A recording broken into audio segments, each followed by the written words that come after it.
자신을 죽이겠다는 사울 왕을 피해서 도망친 다윗은 노비란 지역의 아히멜렉 제사장을 만나서 먹을 것도 구하고 무기도 구합니다. 그리고 나서 우리가 읽진 않았지만 사무엘상 21장 후반부를 보면 다윗은 어디로 도망가냐 하면 블레셋 지역의 가드라는 그곳으로 도망갑니다.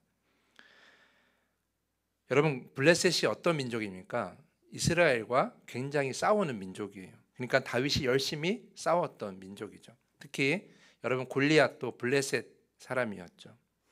근데 그런 곳에 다윗이 혼자 들어간다는 것은 매우 무모한 일이에요. 들키면 당연히 죽을 수밖에 없는 그런 곳이 바로 블레셋 지역이었죠. 그런데 다윗이 그것을 도망간 이유가 무엇일까요? 왜냐하면 사울이 설마 그곳까지는 찾아오겠어?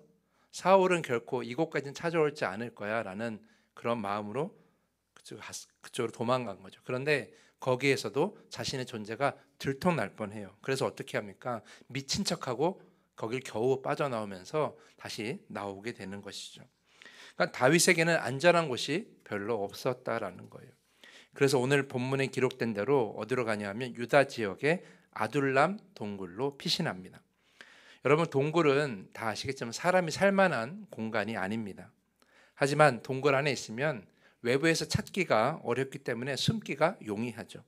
그리고 동굴은 안에가 복잡한 구조로 되어 있기 때문에 누군가 들어온다고 할지라도 숨기가 매우 용이한 곳입니다. 그래서 다윗은 조금 불편해도 동굴에 자리를 잡고 사울로부터 피할 생각을 했던 거죠. 그곳에서 형제와 가족들을 부르고 함께 지냅니다. 왜냐하면 사윗이 다윗을 죽이기로 했다면 다윗의 가족도 온전하지 않을 거라는 걸 알았기 때문에 가족들을 불러서 그곳에 지냅니다. 그런데 오늘 말씀을 보면 가족들뿐만 아니라 다윗을 찾아온 이들이 있었어요. 다윗을 돕겠다고, 다윗과 함께 하겠다고 나선 이들이 있는 거죠. 다윗은 그들을 보면 얼마나 큰 힘을 얻었겠습니까? 오늘 본문에 보면 2절에 400명 정도라고 되어 있는데 그것은 남자만 400명이에요. 우리가 성경에 나오는 그 인원수는 보통 남자만으로 생각해 본다면 그 인원수보다 더 많다라고 생각하면 돼요. 이후에 말씀을 보면 600명이라고 좀 더 부풀려지게 말하는 말씀도 있거든요. 그러니까 결국 400명이 훨씬 더 넘었다라는 것을 여러분이 기억하셔야 됩니다. 그렇게 많은 사람들이 나와 함께 하겠다고 왔으니 얼마나 큰 힘이 되었을까라는 거죠. 그런데 오늘 본문 말씀에서 우리가 주목해야 될 것은 다윗을 찾아온 이들이 어떤 사람들이었냐라는 거죠. 말씀 보면 2절 말씀 보면 환난당한 모든 자와 빚진 모든 자와 마음이 원통한 자가 다 그에게로 모였다라고 이렇게 기록되어 있습니다. 세번역으로는 압제를 받는 사람들과 빚에 시달리는 사람들과 원통하고 억울한 일을 당한 사람들이 다윗을 찾아왔다라는 거예요. 여기서 말할 빚진 자는 단순한 채무자가 아니라 이익을 위해서 가난한 자들에게 돈을 빌려주고 고리를 취했던 그런 악한 자들에게 당한 자들을 얘기하는 것이고요. 그리고 사회적으로 보호를 받지 못하고 억울함을 풀어주지 못하고 악한 재판관이나 혹은 이익을 취하는 그런 사람들 때문에 피해를 입은 사람들, 그래서 사회적으로 보호받지 못하는 사람들이 다 다윗에게 찾아왔다라는 거예요. 억울한 자들도 있었고 그리고 누군가의 도움이 필요하지만 도움을 받지 못하는 자들도 그들 가운데 있었다라는 거예요. 저는 말씀을 보면서 생각했어요. 왜 그들이 다윗을 찾아왔을까라는 거예요. 여러분, 다윗과 함께하는 것은 결코 쉬운 일이 아니에요. 지금 이 나라의 왕이 다윗을 죽이려고 하잖아요. 그러면 다윗과 함께하는 사람도 죽을 가능성이 높은 거예요. 다윗을 도왔다라고 하면, 우리가 지난 말씀에서 다윗을 도왔던, 다윗에게 무기를 주었던 제사장 아히멜렉 기억하시겠죠? 여러분이 아히멜렉이 이제 사무엘상 22장 이후의 말씀을 보면 다 어떻게 해요? 죽어요. 다윗을 도왔다고 사울이 그들을 다 죽여버려요. 제사장들을. 그러면 다윗을 돕겠다고, 다윗과 함께 하겠다는 이들 400명의 그 남자들도 당연히 어떻게 돼요? 죽을 수밖에 없는 거예요. 그걸 몰랐겠습니까? 충분히 알았을 텐데, 그럼에도 불구하고 그들이 왜 다윗에게 몰려왔을까라는 거예요. 왜 몰려왔을까요? 그들은 왜 다윗을 찾아왔을까요?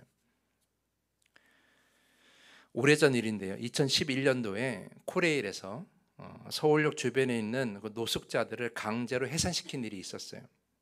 시민의 안전과 서울역의 이미지 개선이라는 명목하에 그 명분을 내세워서 하루 동안에 다 그 노숙자들을 다 강제로 해산시키는 일이 있었어요. 그 여러분, 그 노숙자들이 다 사라졌을까요? 한순간에 노숙자들이 다 이 땅 가운데서 사라졌을까요? 아니에요. 그들은 모두 어디로 가냐 하면 전철을 타고 수원역으로 갑니다. 수원역으로 가서 노숙을 하기 시작하는 거예요. 수원역은 서울역과 다르게 24시간 개방되는 역이었기 때문에, 그리고 종교단체나 시민단체에서 노숙자들에게 무료 급식을 봉사를 하는 곳이 있었기 때문에 다 그쪽으로 몰려갔다는 거예요. 여러분, 이런 현상을 뭐라고 하냐면 풍선 효과라고 해요. 한 곳에 문제가 있어서 그것을 해결하면, 근데 그 근본적인 원인을 해결하지 않고 겉으로만 해결해 버리면 어떻게 돼요? 그 문제가 다른 곳에서 나타난다라는 거죠. 제가 왜 이런 말씀을 드리냐 하면, 왜 그 연약한 자들이, 도움이 필요한 자들이 다윗을 찾아왔을까? 왜냐하면 그들이 지금 그 이스라엘 사회로부터 도움을 전혀 받지 못했기 때문이에요. 좀 더 자세히 얘기하면 사울 왕이 그들을 도울 마음이 없었기 때문이죠. 왕에게 혹은 또 높은 사람들에게 자신의 억울함을, 자신의 도움을 요청해 많이 했겠지만, 그러나 그들이 어떻게 해요? 그들의 도움을, 그들에게 필요한 부분들을 채워주려고 하지 않았던 거죠. 물론 말씀에 기록되어 있지 않지만 지금 사울 왕은 자신들의 백성들의 평안과 안녕이 중요하지 않아요. 지금 사울에게 중요한 건 뭐예요? 오직 다윗을 죽이는 거였어요. 나라가 엉망이었던 거죠. 그러다 보니까 정말 사회에서 보호받고 또한 사회로부터 도움을 받아야 될 그 약한 자들과, 그리고 억울한 자들을 풀어줘야 될 그 많은 재판관들이 제대로 일을 하지를 않고 있는 거예요. 그러니까 보호받지 못하니까 도저히 이곳에서 이 예루살렘, 이 이스라엘에서 살 수가 없으니까 어떻게 해요? 결국은 어떻게 합니까? 자신을 보호해 줄 사람으로 가는 거죠. 그게 누구예요? 바로 다윗이었다라는 거예요. 다윗에게 가면 목숨이 빼앗기는 걸 분명해도 아는데도 불구하고 그렇게 간 것은, 내가 저 사울 밑에서 내가 도움을 받느니 그것이 어려우니까 이제 다윗에게 가서 내가 도움을 받고 보호를 받고, 그리고 나서 다윗과 함께 살아야 되겠다는 생각을 가진 이들이 많았다라는 거예요. 그래서 어떻게 합니까? 그들이 다윗을 우두머리로 세우는 거예요. 그리고 나서 다윗과 함께 하겠다라고 결정한 거죠. 다윗은 그들을 어떻게 해요? 품어준 거예요. 그리고 그들을 위로하고 그들에게 힘이 되어 주었고, 또한 그들에게 필요한 것이 있으면 또한 함께 나누고 했다라는 거죠. 그래서 다윗은 그들의 우두머리가 되었다, 그들의 리더자가 되었다라는 겁니다. 결국 사울 왕이 그 나라의 사회가 그들을 온전히 품어주지 못했기 때문에 다윗에게로 달려갈 수밖에 없었던 그런 상황이었다라는 거예요. 사랑하는 성도 여러분, 저는 오늘 본문 말씀을 묵상하면서 지금 우리의 세상도, 지금 우리의 교회도 돌아보게 되었어요. 왜냐하면 지금 우리가 살아가는 세상에도 위로받지 못하는 이들이 너무나 많이 있기 때문이에요. 세상은 너무나 강팍해지고 경쟁하기에 바쁘고 오직 자신만을 채우려고 하고 자신이 모든 것을 다 가지려고 하는 그런 세상이 되어버렸어요. 그러다 보니까 헐벗고 굶주리고 사랑이 필요한 자들에게 관심이 점점 더 없어지는 거죠. 특히 겉으로는 멀쩡해도 속으로는 상처받고 위로가 필요한 자들이 너무나 많이 있다라는 거예요. 고립되어 있고 친구를 제대로 사귀지 못하고 혼자서 집안에만 머물러 있는 그런 너무나 외로운 사람들이 점점 많아지는 이 시대에, 근데 그들이 정작 위로를 받을 곳이 없다라는 거죠. 그럼 그들이 어디로 가야 하겠습니까? 지금 위로가 필요한 사람들이 어디로 가야 하겠습니까? 저는 당연히 교회라고 생각합니다. 교회로 사람들이 가야 되는 거예요. 그곳에서 하나님의 위로를 받아야 되는 거죠. 그곳에서 하나님의 사랑을 받아야 되는 거예요. 그곳에서 성도들의 축복과 위로와 사랑을 받아야 되는 거죠. 세상은 사랑이 없고 위로가 없다고 하지만 그들이 결국 갈 곳이 어디예요? 저는 교회라고 생각하는 거죠. 교회가 그 역할을 감당해야 한다라는 거예요. 사회에서 그들을 품어주지 못하고 세상에 그들을 품어주지 못하고 세상에 그들을 내버려두고 아무런 관심을 갖지 못한다면 어떻게 해야 돼요? 교회가 그들에게 관심을 갖고 나아가야 된다라는 거예요. 예수님께서는 말씀하셨습니다. 헐벗고 굶주린 자에게 하는 것이 곧 나에게 하는 것이라고 말이죠. 왜 그렇습니까? 주님은 그들과 함께 하시기 때문이에요. 우리 교회도 마찬가지죠. 우리 교회가 있어야 될 것도 우리가 예배하는 것이 전부가 아니라 그들을 소용하고 포용하고 그들과 함께 해야 될 그런 우리의 사명감이 있는 거예요. 오늘 그 힘들고 어려운 자들, 세상에서 소외받은 자들이 다윗을 찾아갔던 그 아둘람 동굴이 뭐가 되어야 되는 거예요? 교회가 되어야 된다는 거죠. 근데 우리는 어떡합니까? 지금 우리는 어떠한 모습으로 살고 있습니까? 어떠한 모습으로 신앙생활을 하고 있습니까? 우리는 세상에서와 같이 교회에서도 크게 다를 것이 없다라는 거예요. 우리는 어떻게 해요? 완전한 교인만을 원하는, 상처 없고 문제 없고 위로도 필요 없고 그저 믿음 생활 열심히 하는 교인들만 왔으면 좋겠다라는 그런 생각을 품을 때가 너무나 많이 있는 거예요. 그저 찬양 열심히 하고 예배 열심히 드리고 기도 열심히 하고 그렇게 함께 신앙생활 할 수 있는 그런 온전한 성도만 있었으면 참 좋겠다라는 생각들을 가질 때가 많이 있다라는 거죠. 그러면 교회가 아무런 문제가 없겠죠. 저 같아도 그런 교인들만 있으면 너무 편할 것 같아요. 목회하기 너무 좋겠죠. 그러나 여러분, 교회는 그런 곳이 아니라는 거예요. 왜냐하면 사랑이 굶주리고 위로가 굶주린 자들을 하나님이 찾으시기 때문이죠. 예수님께서 공생의 기간에 완벽한 신앙인들만 찾아다니는 것이 아니라 죄인들도 찾아다니고 아픈 자도 찾아다니고 사랑이 필요한 자도 찾아다니고 소외된 자들도 찾아다녔던 이유는 그것이 바로 우리의 역할이고 교회의 역할이기 때문이에요. 그런데 여러분, 우리는 어떻게 해요? 뭔가 좀 사랑이 필요하고 외로운 자들, 그리고 뭔가 도움이 필요한 자들, 혹은 저 사람과 함께 이야기하면 뭔가 내가 다 에너지를 빼앗길 것 같고 그런 사람들을 만나면 너무나 우리는 주저하는 거죠. 그런 사람 더 이상 교회 안 왔으면 좋겠고 늘 밝은 모습으로 늘 해맑은 모습으로 그냥 함께 찬양하고 늘 은혜롭고 늘 막 기뻐하며 찬양하면 그랬으면 좋겠다라는 그런 생각만 가질 때가 너무나 많이 있다라는 거예요. 여러분, 모든 교회가 다 그렇게 되면 그들이 어디로 가겠습니까? 아까 풍선효과 말씀드렸잖아요. 그들이 지금 위로받고 사랑받아야 되는데 그들이 교회를 가지 못하고 교회에서 그들을 막아버리면 어떻게 돼요?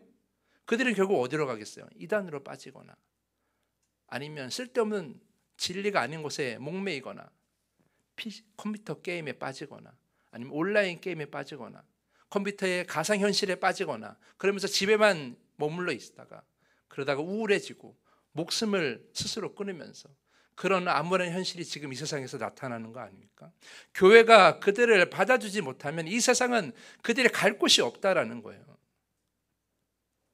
우리는 어떻게 해야 돼요? 그들을 받아줘야 돼요.